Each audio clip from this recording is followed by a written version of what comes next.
एक व्यक्ति की मृत्यु हुई, उसने एक ही बार हरि बोल बोला था।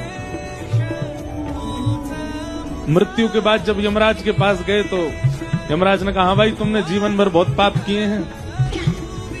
बोले बहुत पाप किए मैं मानता हूं, पर मैंने एक बार हरि बोल बोला था। अपने 80 वर्ष की आयु में एक बार हरि बोल बोला था, उसका फल पहले मुझे दीजिए, उसके बाद मेरे पापों के सारे दुख देना। यमराज जी बोले एक ही बार बोला था? बोले हाँ बस एक बार। यमराज जी बोले हमको इसका फल नहीं पता। तो व्यक्ति बोला तो फिर मुझे नहीं पता, पहले उसका फल मिलेगा तब नरक की यातनाएं भोगूंगा। यमराज जी उसको लेकर के शंकर जी के पास गए। शंकर जी से जाके पूछा कि महाराज इसने एक बार हरि बोल बोला है, इसका क्या फल मिलेगा? शंकर जी बोले भाई 1.25 लाख बार बोला हो, पुरुषण किया हो तो हमको फल पता है।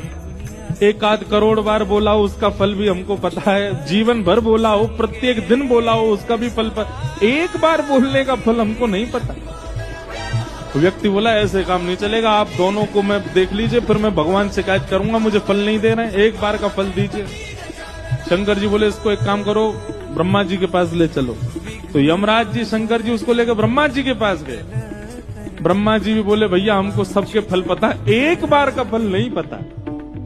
तो नारद जी के पास ले चलो। यमराज जी शंकर जी ब्रह्मा जी नारद जी के पास लेके गए। बोले आप तो 24 घंटा नाम जप करते हो, एक बार का फल क्या है? नारद जी बोले भैया 24 घंटा गाते हैं, एक बार का फल पता हो तो पूरे दिन क्यों गाते? हम तो पूरे दिन गाते रहते हैं, हमको एक बार का फल नहीं पता। अंत तो गत्वा ये हुआ कि नारद जी बोले इसको भगवान के पास ही ले चलो, परमात्मा ही बताएंगे। शंकर जी यमराज जी नारद जी ब्रह्मा जी उसको लेके जैसे भगवान के पास गए, वैकुंठ में प्रवेश करते ही चारों ने चरण पकड़े। बोले भगवान इसने जीवन में एक बार हरि बोल बोला, उसका फल क्या मिलेगा?